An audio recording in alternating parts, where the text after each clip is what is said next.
চাঁপাইনবাবগঞ্জ ৩ আসনে জামায়াত ইসলামীর এমপি প্রার্থী নুরুল ইসলাম বুলবুলের সঙ্গে আলেম সমাজের এক মতবিনিময় সভা অনুষ্ঠিত হয়েছে। শুক্রবার ১৬ জানুয়ারি শহরের শহীদ সাটু অডিটোরিয়ামে চাঁপাইনবাবগঞ্জ সম্মিলিত ওলামা মাশায়েখ পরিষদের আয়োজনে এই মতবিনিময় সভা অনুষ্ঠিত হয়। এতে প্রধান অতিথি হিসেবে উপস্থিত ছিলেন ঢাকা মহানগরী দক্ষিণের আমির ও কেন্দ্রীয় নির্বাহী পরিষদের সদস্য এবং চাঁপাইনবাবগঞ্জ ৩ আসনে দলীয় প্রার্থী নুরুল ইসলাম বুলবুল।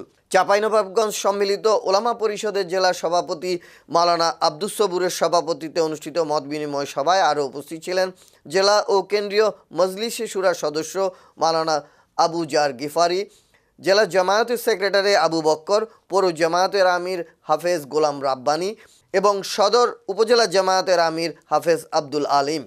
এছাড়া মতবিনিময় সভায় জেলার বিভিন্ন এলাকার আলেম ওলামা, ইমাম, খতিব ও ধর্মীয় নেতৃবৃন্দ উপস্থিত ছিলেন। যেহেতু ওয়ারাসাতুল আম্বিয়া, নবীরা ছিলেন একটা উম্মার গার্ডিয়ান, তিনারা ছিলেন অভিভাবক, তার সব কিছু দেখভাল করার দায়িত্ব ছিল নবীদের।